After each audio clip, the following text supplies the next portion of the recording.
Hello, this is Linda Vetrus Nichols, and I have with me the most amazing person, Byron Morrison. Welcome, Byron. Hey, thanks for having me on today. Absolutely. Byron, you have a very interesting story of transformation, and I'd love it if you would share that real quick with everyone. Yeah, sure. Just as a quick overview about me, basically, my name's Byron Morrison. I'm author of the book Become a Better You.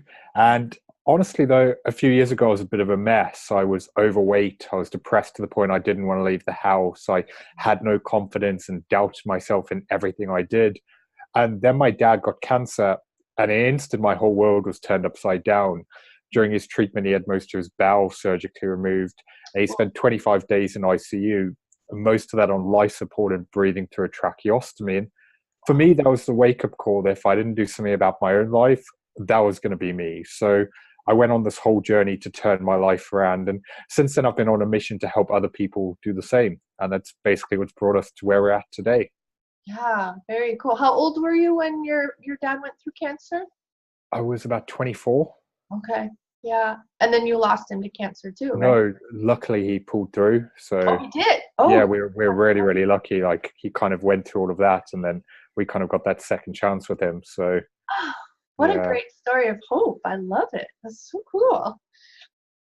Ignoring the voice in your head. Whoa. Tell us about that, Byron. I think this is such a big one because for myself and a lot of the people I work with, we're so sabotaged by that voice that fills us with all of these doubts, fears, and negative thoughts. And so many people I speak to know that they're meant to do something great, but it's that voice that's holding them back, stopping them from growing in their business, from advancing their career, from having that better relationship, improving their health, or whatever it is. And that's why it's so important that we realize that that voice, it's just stories, it's not actually real. And once we realize that, that's when we can start turning it around. And that's why I'm really excited to dive in this today because this has been such a big focus of mine for the last few years. Ah, cool beans. All right. So, being uncomfortable. So, tell us more about that. How does that relate to the voice in the head?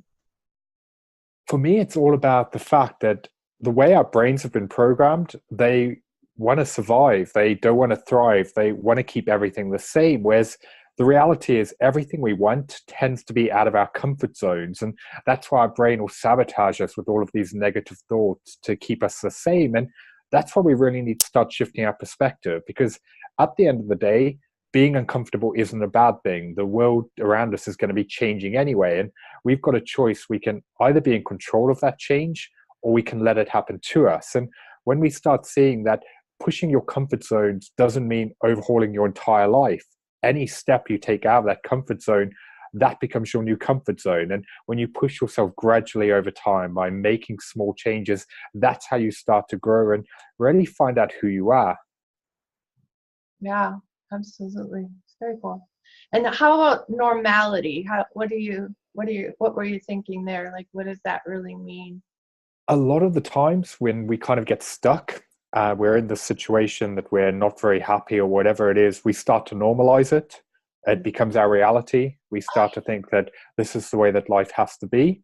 Mhm. Whereas once we realize that we have the power to change all of it, and once we start actually pushing forward and getting that clarity on what you want, that's when we can start actually doing something about it. And with normality, one of my favorite sayings with it is what you tolerate, you can never change.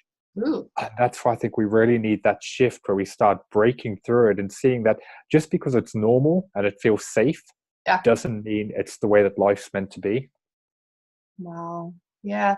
There's this whole thing I talk about with safety. It was my background special ed, and I'm big into like neural development and infant reflex work too. And it's like it's one thing to be safe, like you really are, and another thing to feel safe. So being safe isn't enough. Feeling safe is. Does that make sense? 100%. I think for a lot of people, they can be safe in their surroundings. They can have a comfortable life. They can kind of have what they think's expected for them. But if they don't feel good about themselves or they're not really doing what they want to do, it's a very different feeling. And that's why I think a lot of people are lacking that fulfillment to really actually live their life to their full potential. Yeah. Yeah, I hear you. Okay, and that just kind of leads right into like the stories we buy into, the stories we tell ourselves, and then it's all about noticing and then shifting, right? Exactly. And with that, while we're kind of on the topic of stories, the one big thing I want people to realize is that basically from a young age, we're exposed to different situations, to circumstances, environments, and events that shape our mold of the world. It gets us to take on all these beliefs about who we are and what we can and can't do. And that's played out as these stories in our head. And often they're completely just made up. They're not actually real, but we hold ourselves back because we believe that has to be our reality. Yeah. So anytime you kind of go through life and you think, oh, I'm not good enough, oh, I can't do that, oh, what's the point in trying? I'm going to fail. You don't know that. You're just convincing yourself that it's real because of the story in your head. Yeah. And once you actually realize that, that's when you can really break through it. And that's Mhm. why it's so important that we recognize that if we reverse those thoughts and stories, we can completely change the way we think and feel. You know, that is the most powerful statement. And I actually got a chance to live through what you just said. I was at a conference, there was a gal there that had like a massage chair, and, she was doing, I forget what the technique was. And I said, "Can you get up under my right scapula?" And she said, "Well, what's the story about that?" She didn't even attempt it. And because I said, like, nobody seems to be able to get up under there. And I told her that I had lost my father to suicide when I was a junior or just becoming a senior in high school. It was the end of the summer.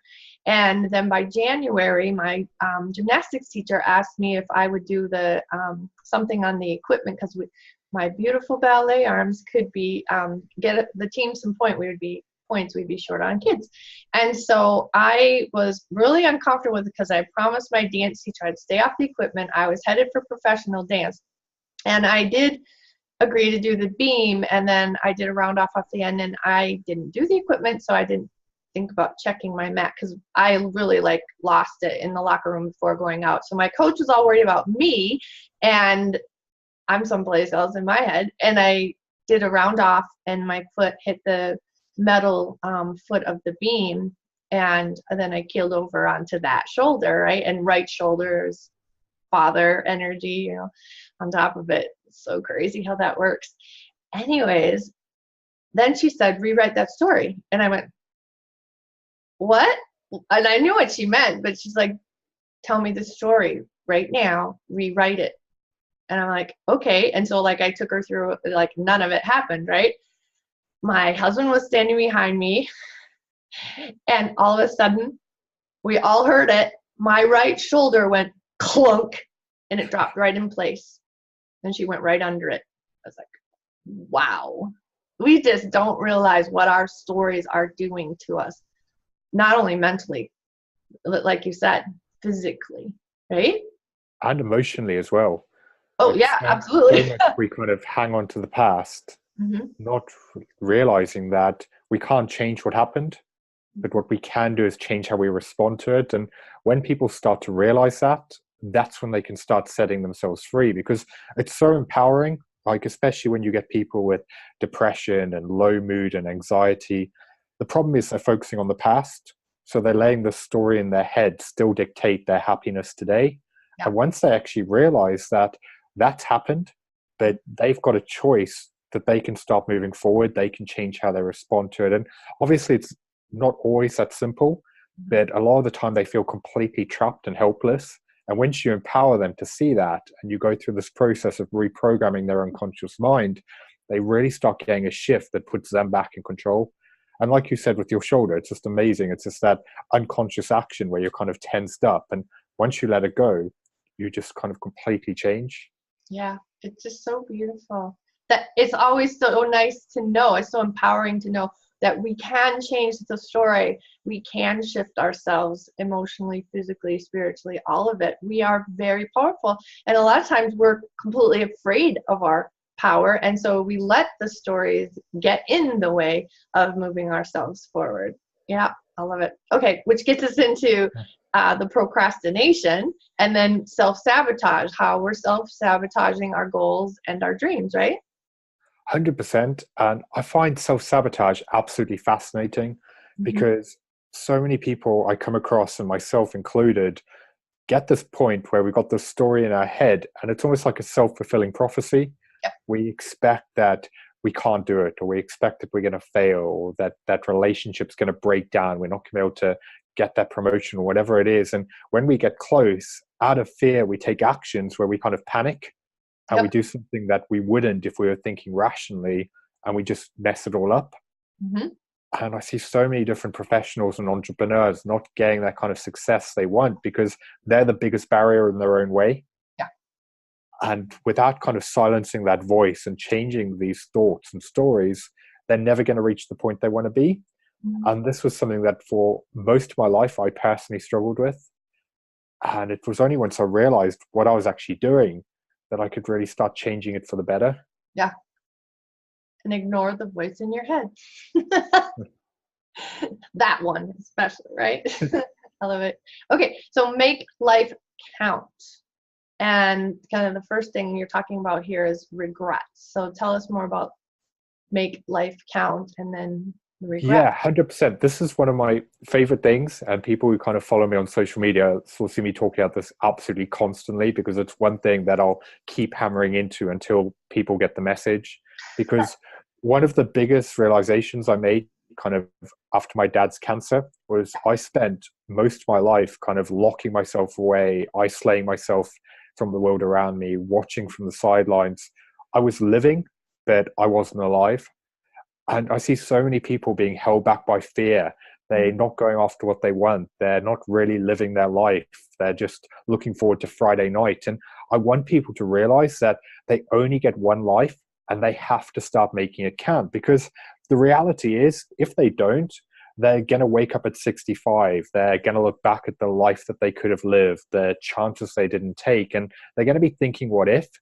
And for me, what's far more terrifying than failure, than rejection, than not getting it right is regret. And Mhm. that's why we have to start making the most of every single day. Because after what I saw my dad went through, I never want to see anyone else have to go through that. And I think we have to have this gratitude where, yes, life has challenges. Yes, there's setbacks. Yes, it doesn't always go according to plan. But we don't look at the fact that we're actually alive, that we're living, that we're breathing, that we have this chance. I Mhm. think so many people get caught up in those negative thoughts, which again is the stories that are sabotaging them, that they completely overlook it. Mhm. Absolutely. And we all have cancer cells. It's just a matter of them growing. And our emotional where we're at and our stories can get them growing or not growing. And you can tell that like people who get over cancer, like there's that example of that one lady, she laughed, she just like sat down and watched lots of videos of funny movies or whatever. It was just incredible. You can even see that with plants. If you yell at a plant and then you laugh with the other plant, it's the plant you laughed with that actually grows, and the one you swore at and yelled at that starts to wither. I was just like, phew, you know it's energy, man, right? What goes back to that kind of human thing of fight or flight. Like as soon as you're kind of down and you're angry and you're depressed, your body just goes into fight mode, and all of a sudden your immune system stops working, your metabolism, all different functions in your body. Whereas when people actually start focusing on improving their life, their health, their quality of their existence, their body's capable of amazing things. And I think we completely overlook the healing power and also just the damage that we do on a day-to-day basis. So we really need to start putting that into perspective to realize actually we need to start looking after ourselves. Mhm. Yeah, absolutely. And it really helps you understand post-traumatic stress and how that just like, well, exactly what you said, we just go like right into it. And then the brain is just like going, I'm broken. And it's like, no, not really, but it sure feels that way, right? 100%. And I think you see some of these amazing transformations from people who have turned their lives around. Mhm. And at the very core of a lot of them is someone who's just kind of stopped, taken a deep breath, and kind of just given their body a break, Yeah. kind of just mentally, physically physically and emotionally kind of gone back to basics, going back to putting the right foods in, taking time to actually focus on quality sleep, looking at deep ways to kind of manage stress. Because telling people to reduce stress is useless advice, because if it was that simple, we do it already. But when people start looking at practices like yoga and meditation and finding ways to break impulses and kind of things that kick it off, you can have such a big impact on just the way that you think and feel. Mhm. Yeah, just getting a person back into their body, because like we're this like soul flying around all the time and we don't like have to be in there, but getting it ourselves in there to feel our body and get the signals so that we can take care of that, for lack of better words, temple, if you will, that we live in. Does that make sense? 100%. Yeah. Yeah. Okay. So make the most of every day. Did you pretty much go over that? You ready for the I next? think I did. I did my little bit of So, well, then I love this line. What could go right? this is one of my absolute favorite things when you're speaking to someone Yeah. and they're focusing on, but what if I fail? What if this doesn't work? What if I try this and I lose all this money or I get rejected? And again, it's that story, because they're sabotaging themselves by focusing on what's going to go wrong. Yeah. And when you get, then you just stop and say to them, well, what if it goes right? Mm-hmm. What if you actually do it? What could life be like then? And it's almost that kind of moment of awakening, because their brain's been programmed to focus on the negatives. Mm-hmm. And the problem with that is when you focus on something, unconsciously your brain recognizes that it's important to you. Yeah. So you get more of it. Oh, So yeah. if you go into something expecting that you're going to fail, you're going to fail, because you're Yep. setting yourself up to fail from the start.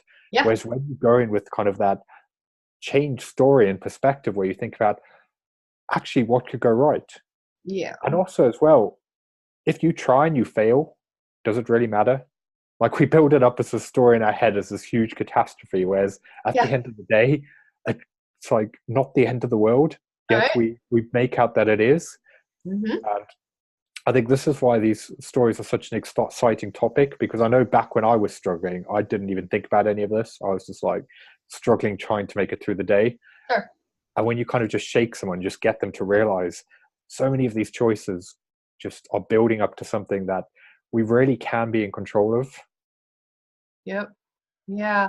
And I don't have the research, but in my mind, from what I do understand, the like the positive thoughts in the positive stories and the negative thoughts and the negative stories are two different neural pathways. And like you said, when you're not using a neural pathway, is basically what you said, then it weakens. And when you are using it, the myelin sheath is getting thicker and thicker, and that's kind of like the plastic on an electrical cord on a lamp. That cord doesn't have to be all that long, but like on an extension cord, the electricity's got to go further, faster, if you will. So it needs a thicker plastic coating, just like the more myelin you build up on a neural pathway, and the way to do it is to keep using the pathway. I think that's why they say if you do stuff enough times, whatever, 10,000, whatever, you're actually a genius of it. So getting that neural pathway well myelinated, and then the one you're not wanting, just don't use it, and it'll just, just like if your leg's in a cast, right? It just shrivels up, right? Yeah, I can see exactly what you're saying. That's a Yeah. good kind of way of presenting it. Alrighty then. So be grateful. Practice gratitude. How do you practice gratitude, Byron? The way I tend to do it is in the mornings, I'll kind of wake up, start my day, go for a walk. I'll take the dog out and I'll kind of take in some fresh air, kind of look at my surroundings, just kind of think about everything positive in my life, kind of my family, my friends, everything else around me. And I aim to kind of start my day in that positive state, Mm-hmm. because I find what most people tend to do is they'll kind of wake up, jump out of bed, immediately go into trying to sort out the kids, trying to get ready for work. If they're lucky, they'll have something to eat. Before they rush out the door, they go straight into a commute. And the problem with that is from the moment they wake up, they're in a heightened state. Yep. So as soon as a slight challenge or a setback hits them, they're knocked over the edge. Yeah. Whereas if we actually start turning that around and we start our day in a calm, kind of positive state, then Yep. you're going to be far more resilient to all of these challenges. Because Mhm. a lot of the time, events that in isolation really don't matter can throw people completely overboard. Yes. And that's why, again, it's all relates back to those stories and self-sabotage Hmm. of just taking a moment to think about the fact that you're alive, Hmm. that life might not be going according to plan, Right. but you're still here. The fact that you're breathing, you're still fighting, Hmm. and you can still turn it around. And I think Yeah. that's such a empowering thing that people need to realize. Yeah, I just had a client who like was really struggling to get exercise in, and I said, okay, so get out of bed, you reach way up high, do that stretch, bend over, reach way down low, do that stretch, then get on the floor and just do a plank and see how long you can hold it for. Well, the kids found her before she even got to that point, so they all did a plank, and like one of them won, you know what I mean? Was able to plank the longest, and I was like, well, there's a challenge for you, mom. I love it. Okay, doke. And my husband, Terrier Twin Nichols, does, he has a video out on YouTube, have to versus get to. You can wake up and go, I have to do this and I have to do that.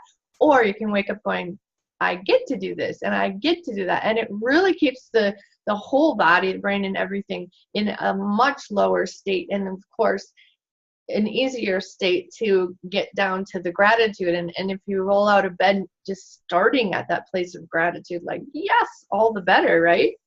I love that because, yeah, that language is so important. And the way that you kind of word and phrase something, you can either see it in a negative light or you can completely turn it around. Hmm. So I'm going to steal that. I'm going to do a video about that. I'll Yeah, give him, yeah. I'll tag him and give him credit. But I think Well, that's go where look at it. Go look I at will. it because it's really good. I did it a while back.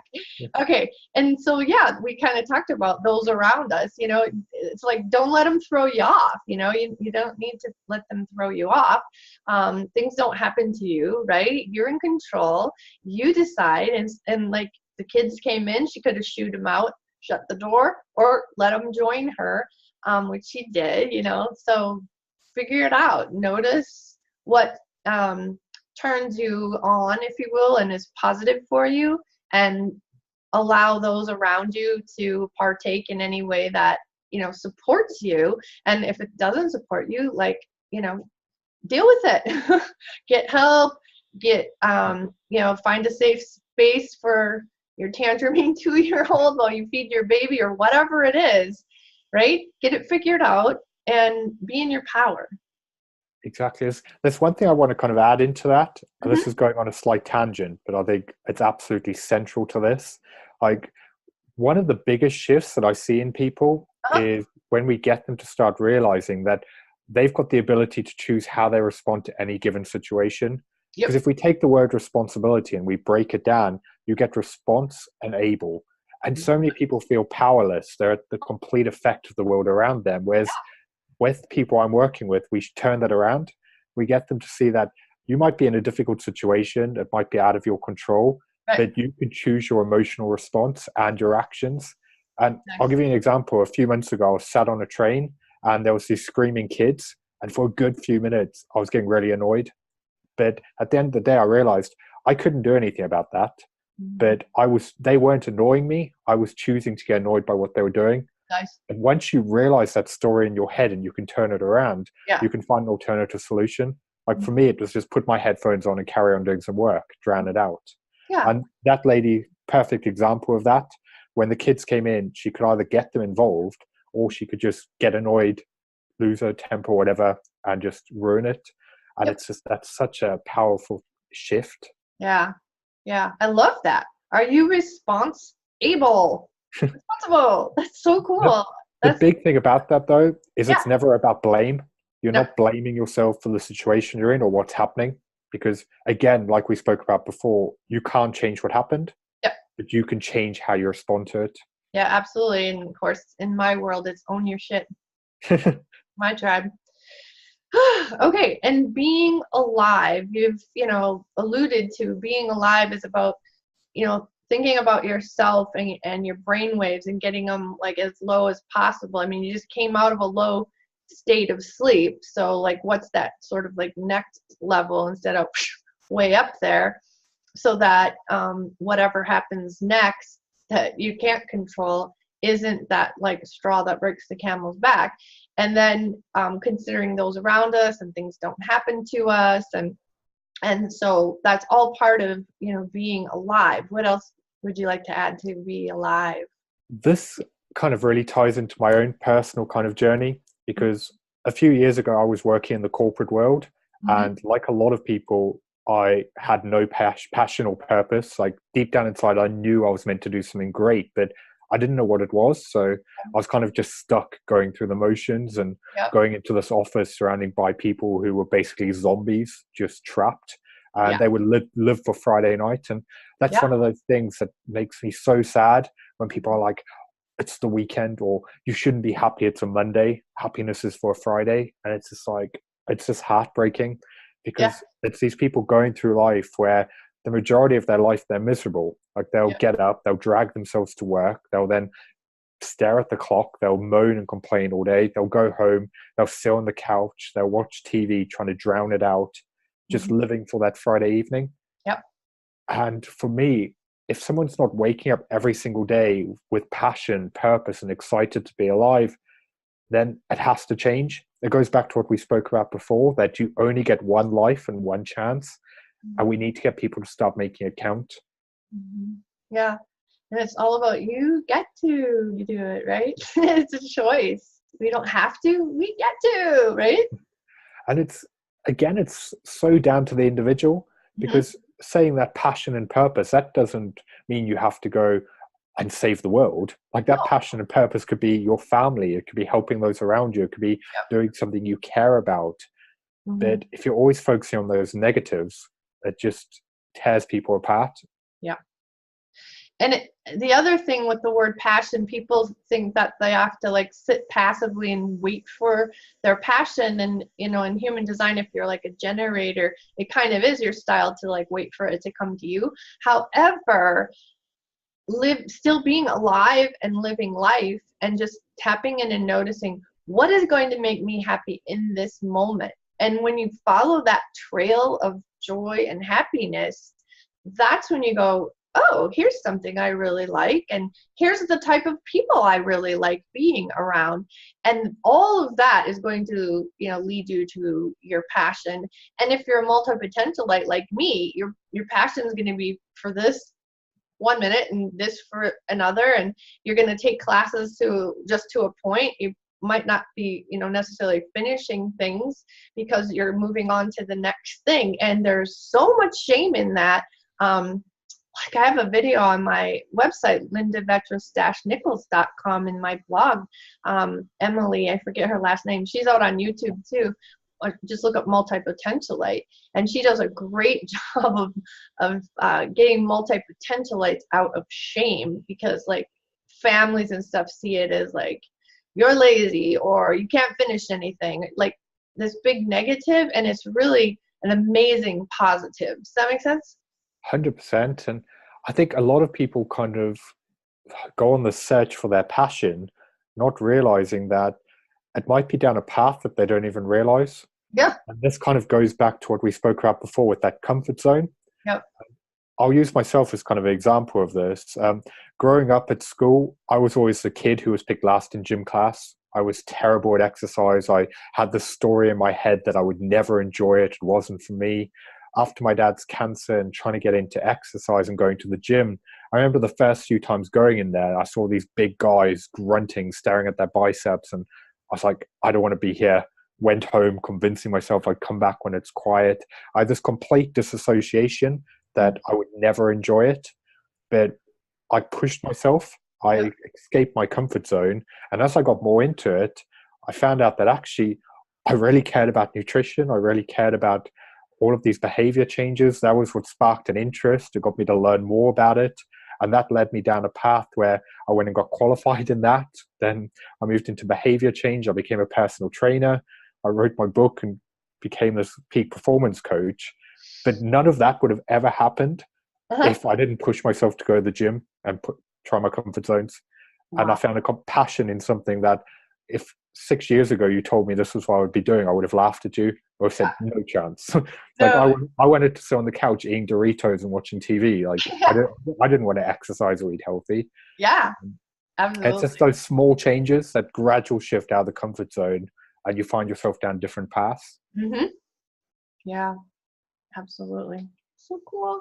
Great interview. Okay, so ignoring the voice in your head is about being uncomfortable, right? Or being comfortable with the uncomfortable kind of idea. And then make life count. And then be grateful. Anything you want to add? Yes, for me, it's all about, again, perspective. Hmm. It's just having that self awareness where you realize that that voice in your head Hmm. is sabotaging you because it wants to keep you the same. Right. And if you can start questioning those stories and really ask yourself, is this actually real? Or Yeah. am I just telling myself this? Hmm. And slowly over time, push yourself, really dive in deep to uncover the core of the problem of why you've taken on that belief and what you need to let go. And also accept that being uncomfortable isn't a bad thing. That's how you grow, that's how you develop, and that's how you start making life count. Right. Love it, love it, love it. And you have an amazing gift for everybody too. How to live life at your full potential, filled with confidence, energy, passion, and purpose. I love it. It's a master class and you're giving it to everybody at no charge. Thank you so much, Byron. I really appreciate that. No, I thought that'll be a good way to kind of show people the process that I use to get them started on this journey. It's basically for professionals and entrepreneurs who are tired of sabotaging and holding themselves back. I basically go through the 4-step process I use to get someone to reverse those thoughts and stories in their head and start living life to the full potential so that they can show up mentally, physically, and emotionally as their best selves, all while kind of balancing that with their life, their health, their family, and who they really want to be. So if that can help one person kind of turn their life around, then it's worthwhile for me. Nice. I love it. That's just so cool. And you can just grab it. It's a big long link to write down. However, it is back out in your email. So just go to your Yeah. email and click and you'll be good. All right, Byron, thanks again. Really appreciate all your wonderful information and all of the work of transformation you've done for yourself so that others can benefit from the work that you've done personally. No, thanks for having me on. I really appreciate it. Absolutely. Take care. Bye. Bye-bye.